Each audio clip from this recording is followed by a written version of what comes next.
after getting eliminated in a game where Magic recorded 43 points. Wait, I'm just going to leave that there real quick. I'm going to do a little bit of this. And then I'll do a little bit of this.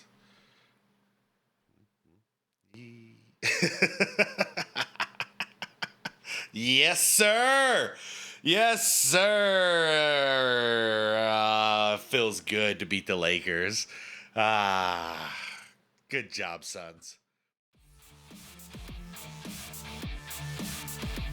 All right, welcome back to the show, everyone. Hope you all are having a good day so far. I had this request to check out this video. It was quite a few weeks ago at this point, I believe. But you know how it goes around here. I've got like 300 on backlog. Let's see. Pat Riley's history of beef with every team he's worked for. Sounds interesting to me. And I'm someone who was able to follow his entire coaching career, pretty much. Obviously, there was a couple of years with the Lakers before I was around, but I've gone back and I know him pretty well. Everything he's done, for the most part. So I figured this would be fun because he has had issues, but also I respect the hell out of Pat because he stays on business and he has loyalty, but at the same time he stands on his own business, and I kind of appreciate that from him because he's not a flip-flopper. He is who he is. He stands by it and he doesn't apologize for it. Anyways, this is a video from a channel called it's Andy Hoops. No need for a big introduction. Andy Hoops is huge. But either way, I'm gonna link the original video down below in the description for you all if you want to check this out or check out Andy's channel. Been a subscriber for a while over there. But yeah, leave this video a like. It helps me out a ton. I appreciate it if you do it. Without further ado, let's get right into it. Let's see. 21 minutes worth of Pat Riley beef. I'm ready for it. Is that Jimmy trolling? Jimmy. Or is that Jimmy serious? If you're not on the court playing, you should keep your mouth shut. 100%. I've always agreed with that statement, by the way. I know Jimmy didn't like it, but you can't be injured on the bench, whatever, not participating in a game and saying, if I was there, we would have whooped your ass. You're not there, so you got to shut up. If you are there, then you can say whatever you want. But you're not there, you can't participate. Dude, congratulate the victors. GM or president or former coach with as much name recognition as the great Pat Riley. Riles. Once a former player who used to be teammates with the likes of Jerry West and Wilt Chamberlain, you probably never knew that about him. Arguably the greatest basketball coach in the history of the sport, and now he was with the Heat. You either know Pat Riley as a coach or as a president and GM of the Miami Heat. Well, he was a player too. Perhaps his most unique quality is his strong grip on his team and his absolute refusal to become a doormat to his players regardless of their status. This, unfortunately, has led to confrontations and disputes over the years, and subsequently departures of players who found his style of leadership unpleasant. In this video, let's take a detailed dive into Pat Riley's history of beef with the superstars on his own team, but also his animosity towards every team, every front office he worked for. Why did he burn every single bridge every time he left an organization? How has Pat Riley become the NBA's most notorious executive, in which fans coined him as the Godfather? Yeah, he is kind of the Godfather. I mean, I don't think he won one as a player, did he? I really don't think he won one as a player, but if he did, then that's a +1. But as a coach and executive, what did he do? Five in LA. No. Yeah, I think 5 in LA. 1, 2, 3 in Miami so far. So that's 8 championships under his belt, one way or another. So, one way or another, he's getting it done. When we get in dire straits, you'll see Irvin Johnson or myself do one thing, and that is put the fist in the air. When we put the fist in the air, that ball goes down into number 5, and we put Kareem in the low post, and we isolate him down in a position that he's owned now for 20 years. You don't need to do too much more for him. Just give him the ball, get out of his way. he's made me a great coach. Under Pat Riley as their head coach, the Showtime Lakers captured 4 championships, along with 7 appearances in the finals during the 1980s. Riley was a young 36 years old when he first got promoted to head coach, halfway through the 1981-82 season. And taking over a team with championship aspirations and a ton of egos was no easy feat. Even Riley was once a nervous young lad, not sure how to handle the amount of superstar personalities and minutes on this roster. Heck, being a rookie coach is hard enough, but to take over this Lakers team, Riley had little time to prepare. For him, this was a make or break opportunity. It was the chance of a lifetime. Had he failed with a team like this, the scrutiny would be unbearable. But he got a small kick in the butt to propel him forward. When he recalled his first year as a coach in LA, there was one thing that stuck to his mind: a meeting with the Lakers owner Jerry Buss, which built the foundation for his coaching style. Quote, "He would call me in some days and he'd say, hey, be a coach. Coach him. Don't be afraid of him just because he's Kareem, just because he's Magic. Coach him. I sense that you're deferring to these guys a little." Over the course of a decade, and he did start out that way. When he was the assistant coach, especially, he was the players' coach. You know, I'm drawing a freaking blank on the guy that the head coach while he was the assistant, and it's driving me nuts. I'll probably hear it somewhere in this video, hopefully, and it'll trigger it.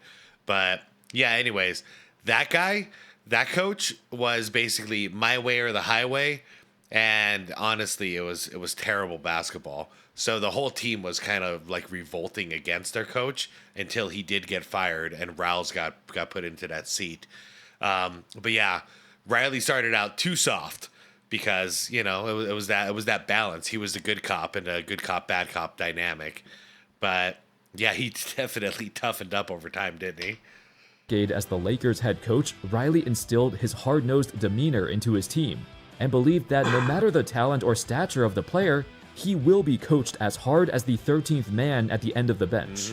Michael Cooper even claimed, "Shoot-arounds turned from 40 minutes to 1.5 hours long with a lot of video.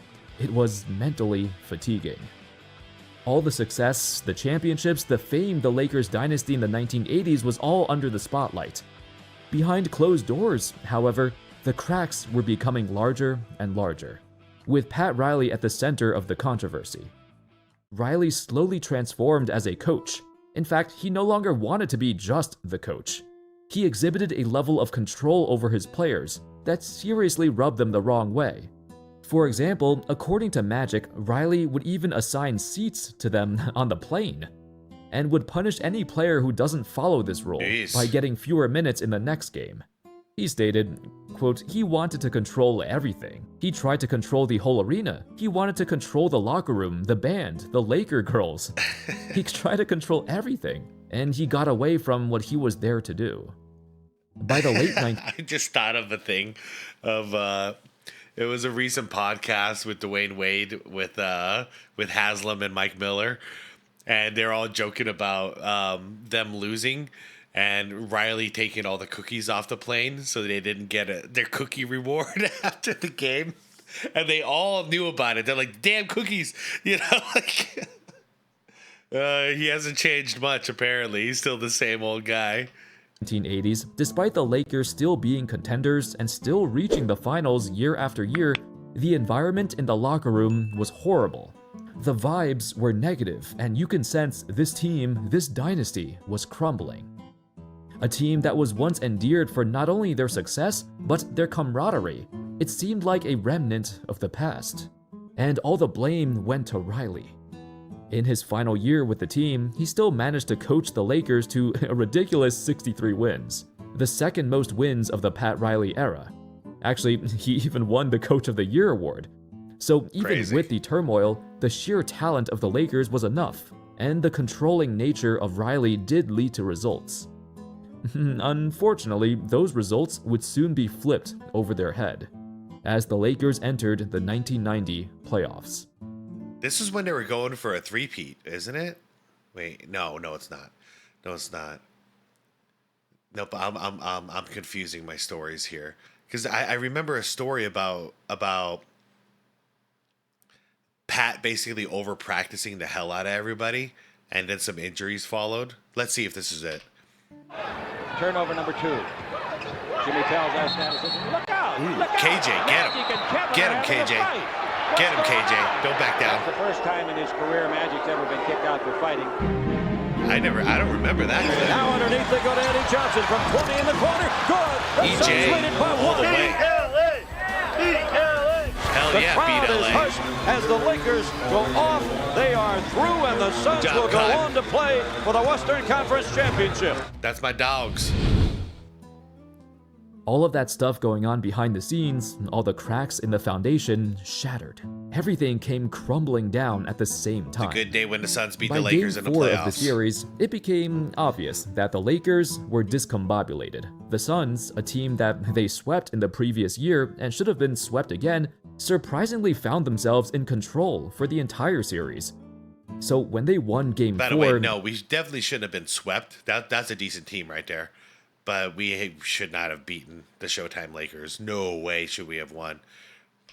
And they went up 3-1, on the verge of closing out the Lakers. All the finger pointing started, with most of them pointing at Pat Riley.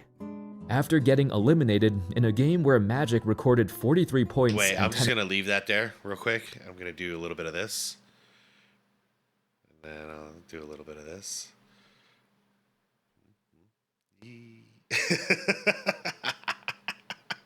Yes, sir. Yes, sir. Feels good to beat the Lakers. Good job, Suns. and assists, Riley grilled him for taking just one ill-advised shot. To which Magic stated to the press, "I changed the play one time and he got mad at me." Additionally, Michael Cooper was furious with Riley's coaching tactic of giving the ball to only Magic or James Worthy, and he benched anyone who tried to argue with him. In the elimination game, Worthy shot just 5 for 21 from the field. The complete meltdown in the locker room by the players and coaching staff made everyone realize, oh yeah, this is Riley's final season in Los Angeles. Yeah, he got a little too power hungry because he was just the head coach at that time.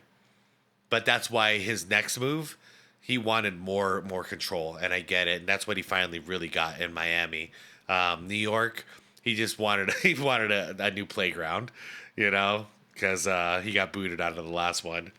But yeah, he wanted too much power, and he became too controlling. That in that Laker phase, I'm curious to learn some things about him in New York. Hopefully, that's next.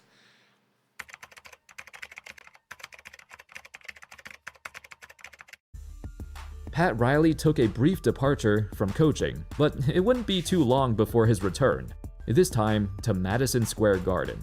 The arrival of Pat Riley coincided with the Knicks' rise into relevance. He instilled a level of toughness and defense that quickly became the team's identity.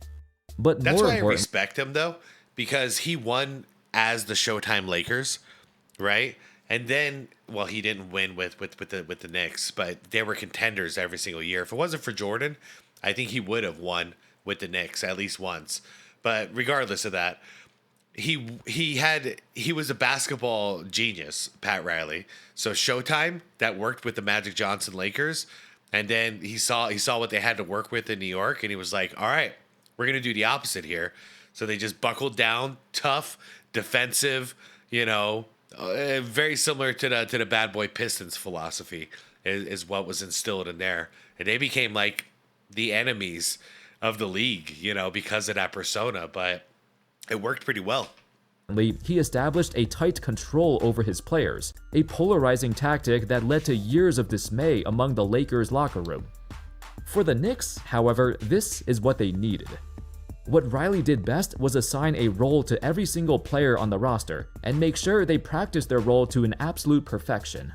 And if the players were to not follow the role given to them, they wouldn't get playing time. Like in Los Angeles, Riley did not want his players to converse and be friendly with the other team. Now, look around real quick, because what impresses me is that they were constantly contenders. But okay, you've got one main star here, right? Derek Harper was, you know, he's a role player, point guard. You got You got is that Oak or Mace right now? That's Oak, right? Well, anyways, you got Oak, you got Mace, and then you got like a John Starks. So it's all being like evolved around one star who's a big guy, and then there's just a bunch of like small role players. So Pat had to do what he had to do, and I kind of get it. Everyone needs to play their role, support the star in this situation. While the Lakers was more of a situation of like, hey man, these guys can free flow, fast break play, you know, and that's what defined the Showtime Lakers. I'm having trouble speaking today. But he's able to identify the team's strengths, basically, instead of just say, I have one philosophy and one philosophy only, and I'm going to apply that to every lineup I have. He kind of saw the strengths and weaknesses of each individual lineup and then created an identity based off that. He instilled an us versus them mentality. And if he caught you being buddy-buddy with an opponent, especially in the playoffs, he would confront you about it. He wanted his players to feel hatred for the opponent, and to manifest that hatred onto the court with their physicality. Remember when Michael Jordan rose up and tomahawked on Patrick Ewing? Sure do. Well, in the 1992 playoffs, right before Game 6 against the Bulls, Riley reportedly showed this clip of Jordan dunking on Ewing for 10 straight minutes. Riley wanted to ingrain in his players' heads that this guy is your enemy, and you must stop him at all costs. I mean, I don't really see a problem with that. I would do that. That's better way to piss off your team and get them ready for the game. If it means playing dirty. He was quoted saying to his locker room, "One of you is going to step up, knock Michael Jordan to the floor, and not help him up. Michael isn't just going to play poorly. You have to force him to play that way." The players got the message. Definitely. The bad boy Pistons round 2. Game 6 begins, and the Knicks displayed a level of physicality that was absolutely insane, even by their standards. They held Jordan to just 9 for 25 shooting, but more impressively, 22 of his 25 shots came outside the paint. Their defense was daunting. That is good defense. And it even scared Jordan from driving to the rim, knowing that he's gonna get hit several times, very hard. Of course, the Knicks still lost in Game 7. Yep. But this was the only time the Bulls were forced into a Game 7 during their first three-peat. No other team I believe in those... the Bulls only went into one Game 7 on their first repeat and one Game 7 on their second one, right? And in their second one, that was in '98, Indiana. I know that part's correct, but are those the only 2 times during those championship runs they were in a Game 7? 3 years were able to push them past Game 6, but the Knicks did. Riley's relationship with his players was comparatively more tame compared to his time in Los Angeles, mostly because he believed that this group of players respected the blue-collared mentality that he established. Many of them have not experienced winning prior to his arrival, so they were willing to accept Riley's guidance and his championship pedigree. Soon, he would guide the Knicks to a finals appearance for the first time since the 1970s. Oh wow! Do you guys remember? You guys remember the O.J. Simpson White Bronco situation that happened during this? They were just 1 game away from the championship. 6 of 7 for the Yeah, and it was on Game 7 too, wasn't it? If I'm remembering it correctly, because I was hanging out with my buddies watching Game 7 of the NBA Finals, if I remember correctly, and then it cuts out, and every network is covering the O.J. Simpson highway chase. Was that really Game 7 though? Am I remembering that correct? Because that's what made it so crazy for me. Time running out on the New York Knicks. The Houston Rockets are the 1993-94 NBA champions. It was deemed a successful season, but for Riley, he saw a chance to pounce on an opportunity he's been waiting for so long. Ownership. Riley, he didn't even have a problem with ownership or the front office. For the most part, they allowed him to coach how he wanted to coach. But Riley had bigger plans. He wanted more. He wanted more control over the decision-making. First, he requested to be promoted to president of the New York Knicks, and then a 10 to 15% stake in ownership. Oh, I didn't know he asked for a percentage too. Damn. Yeah, he was ready to negotiate terms with the owner of Madison Square Garden. Yeah, he was like Popovich before Popovich, though, as far as like how much control he wanted.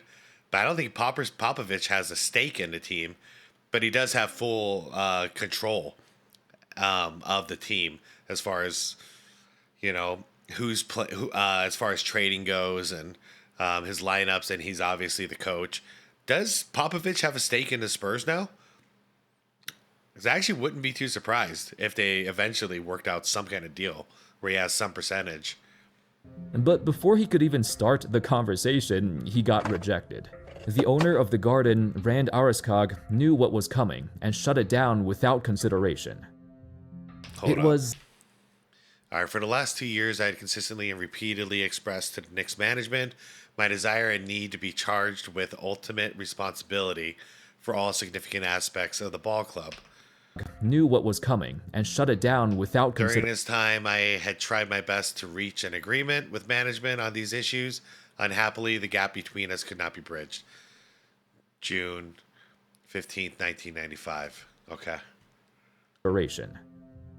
It was a bold maneuver by old Riley, and it reinforced the notion of what he's been seeking all this time. Absolute control over a team, the ability to make decisions on his own whim without the limitations of upper management who have the final say. By 1995, he realized the Knicks were not the team he could take over and force his decisions on. The 1994-95 season would be his final year in New York, and during this time, we saw a different Pat Riley. A Pat Riley who wasn't his usual demanding self. He was fine with players missing practices or not trying hard enough. Perhaps he still felt dejected, knowing that he'll never rise up the ranks like he wants to in New York. The championship was still the goal for the Knicks, but it wasn't the goal for Pat Riley, who wanted more. I mean, I can relate, because it's kind of like a manager who has no hiring or firing power. At that point, it's like, you know, the crew will listen to you to a certain point. But they're like, well, I don't care. It's not like you can fire me, so I don't need to do what you say. You know, so I understand where he's coming from on this.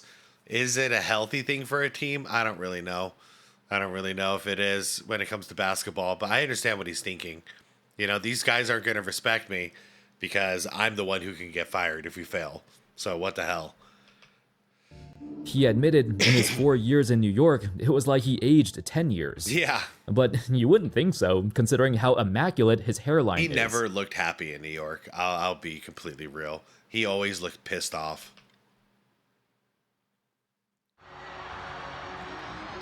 Anthony stumbles and falls. Time runs out. Reggie Miller scoring 8 points in the final 32 seconds. Freaking Reggie. Taunting Spike Lee and 19,000 at Madison Square Garden. The 1995 playoffs saw a disappointing end to the Knicks season at the hands of the Indiana Pacers. At this point, there were rumors around the league that Riley has been communicating with Mickey Arison, the owner of the Heat. It was quite the irony. The coach who emphasized camaraderie and never wanted his players to be friendly or talk to his opponents was behind the scenes scheming, planning his escape all along to Miami, the Knicks' biggest rival in the 1990s. Just 2 days before the start of the season, Pat Riley sent Glenn Rice to Charlotte for Alonzo Mourning in a 6-player blockbuster trade. Look at him try! He got deals done.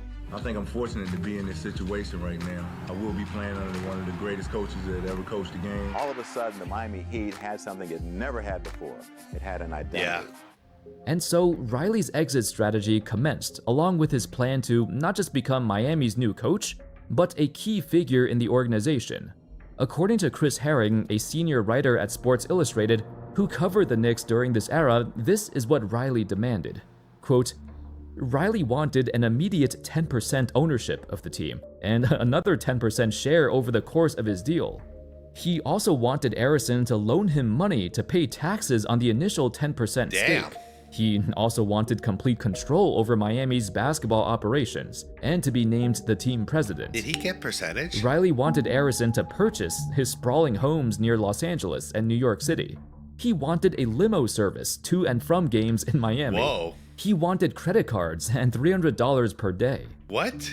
I mean, in hindsight, this seemed like a ludicrous request for anyone to accept. Did he get it? However, at this time, the general consensus was Pat Riley was the best coach in the entire league. Regardless of how his former players felt about him, his track record spoke for itself. And Mickey Arison wanted Riley on his team at all costs. And Riley wanted to have full executive control over the franchise. In the modern era, Riley cemented himself as a Wait, did he get the percentage? Does he own 20% of the Miami Heat? I gotta know. notorious figure of the Miami Heat, mainly for his no-nonsense approach and his tight grip over a franchise where even the greatest superstars do not have a say over his own ambitions.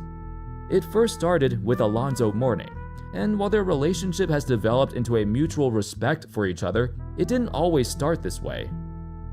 Like with Magic, Kareem, and the Lakers of the past, Riley joined an established group of players, veterans, who've done things a certain way for their entire careers.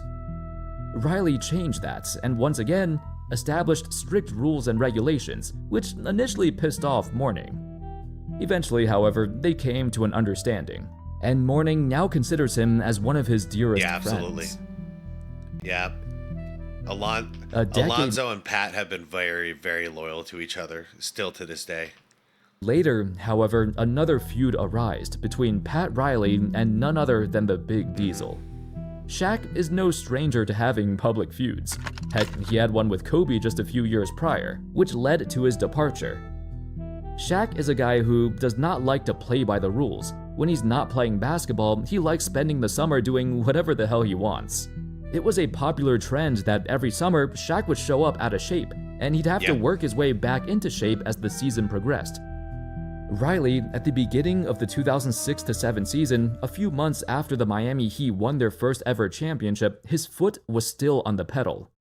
As one of the NBA's most winningest coaches, he wasn't satisfied with just one championship, and he expected the players to come back and win again. Shaq did what Shaq always does. He showed up to training camp overweight, and not just a normal amount of overweight.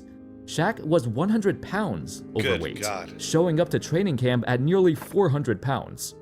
Of course, 20 to 30 pounds overweight was the norm for him, but this much? Damn. That's freaking insane. I know. He says he likes to play himself into shape during the season, but come on, man. He took it too far, especially with Pat Riley, who was a guy who before Shaq, or everyone but Shaq basically, had to follow a certain body fat expectation where they have to be under a certain level of body fat, whatever percentage it is, or else they don't play. But he broke that rule. He bended that rule for Shaq individually. And everyone on the Heat were quick to point out how fat he had gotten. With both Shaq and Riley having very strong personalities and opinions, Riley confronted him, and the two of them got into what Udonis Haslem described as the worst altercation he's ever seen. He legitimately thought Shaq was going to kill Riley. The slow start to the season further exemplified the Heat's struggles to recapture back-to-back titles, and subsequently, the relationship between Riley and Shaq soured so much that he traded him away not too long after. Heat culture is a term that I'm sure you're familiar with. It's been kind of a running meme for a while now. But this is exactly the kind of thing that people mean when they say that. Riley established this culture. Fast forward to 2010.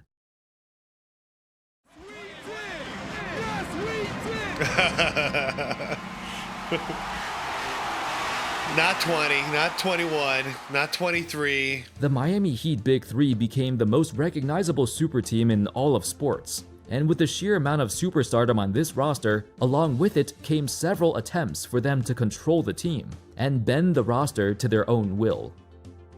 It entered the national spotlight when LeBron James reportedly asked Riley to step down as the president and become their coach instead.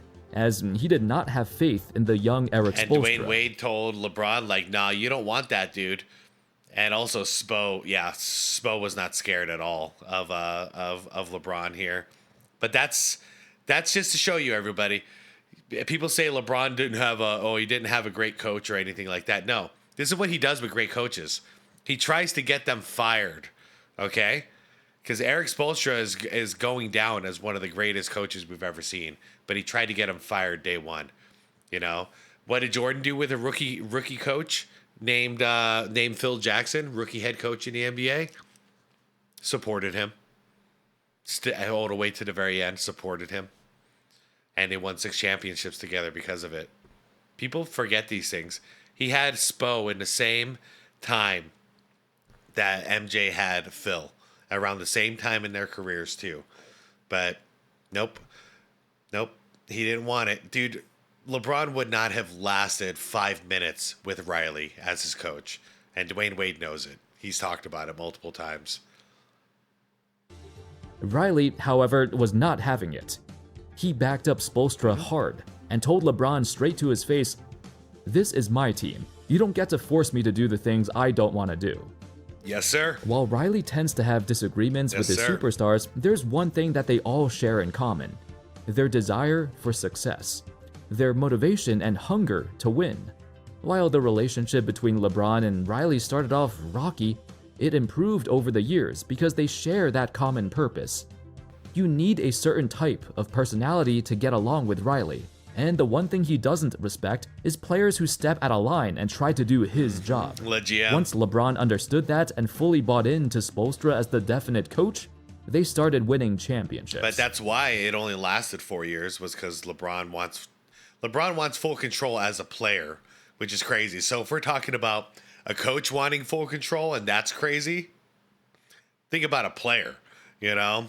It's just absolutely nuts that level of power he was seeking. Fast forward again to 2025. The Jimmy Butler ordeal has a similar vibe to Riley's past encounter. When he tried to demand a trade, Riley almost took it as a threat. While former players have supported Jimmy's request, Riley has always stood by his standards, and never will he become a doormat to a player on his own team, regardless of their status. While he's mellowed over the years and he started to value friendships, Riley has admitted he's become more soft and more willing to cave in to demands if he sees fit. For Butler's situation, however, it's too much. Yeah. He flat out called him a diva, because when Butler doesn't get what he wants, he starts skipping practices, missing flights, not trying at all in the games. He's literally sabotaging his own team. As a result, the suspensions are deserved. I agree. We've seen players make trade demands in the past. Think of Anthony Davis or Ben Simmons. And after demanding the trade, the team is basically forced to give in to their demands. But not Pat Riley. This kind of BS doesn't fly with him, and it's never had, ever since he took his first coaching job in Los Angeles all those decades ago. His core principles have not changed. His relentless control over his team is still as solid as his hairline. Oh, that thing is never wilted, and neither are his standards. Anyway, that's all, folks. Thank you all so much for watching. What are your thoughts on The Godfather? While Riley has a clear track record of success, it seems like in Miami, after LeBron left, he's had a hard time attracting superstar free agents. Despite reaching the finals and losing twice, it seems like they've struggled to make adjustments to improve their team. Do you think it's because players are apprehensive about playing for Pat Riley? What are your thoughts? Let me know in the comments. Anyway, thank you all so much for watching, and of course, as always, I'll see you next time. Peace. Good video. Thanks for watching. Yep. Subscribed and liked. I'm going to make this quick because I really got to use the bathroom here. But now that the Jimmy Butler saga has wrapped up, I got to say, Pat Riley does these things that, okay, to the media, he'll say one thing, but Jimmy Butler, he wanted to go to Golden State or he wanted to go to Phoenix. What did Pat Riley do? He tried to get him in Phoenix, and he ended up trading him to Golden State. So even somebody acting like a child like Jimmy Butler was, You know, he was basically like, well, you can't infect my team anymore, so you're suspended because of the way you're acting. Totally support that. But instead of being a total jerk and just burning the bridge with Jimmy and saying like, screw you, I'm going to send you to, you know, anywhere I want, basically. I can send you to the worst team in the league just out of revenge. Nah, Pat still is the kind of guy who's like, all right, I'm going to send you where you want. But, you know, it's, I don't know. I don't know if there's a word for it or a term for it. But it's like, you know, he's being tough in front of the cameras. But behind the scenes, he's like, all right, you know, I'll work with you. You know, I'll try my best to give you what you want. And he took a while with the trade until he was able to come to the right terms and, you know, not hurt his team for the long term, but also get Jimmy placed in a place where he actually wanted to go and play. So, you know, that's kind of an old school thing. It's like tough as nails, but you still have like a heart of gold. And I kind of think that's Pat Riley in a way. But anyways, guys, I really got to use the bathroom here. So I hope you guys liked it. I really enjoyed this video. Go check out Andy Hoop's channel. Link is down below for you guys. Please like, subscribe, and what's that? Hit that bell notification. I'm thinking about the bathroom. Don't forget to flush. Don't forget to flush. Hit that subscribe button. All that good stuff. I got to go, everyone. Thanks for watching so much. I'll see you in the comments. Peace out.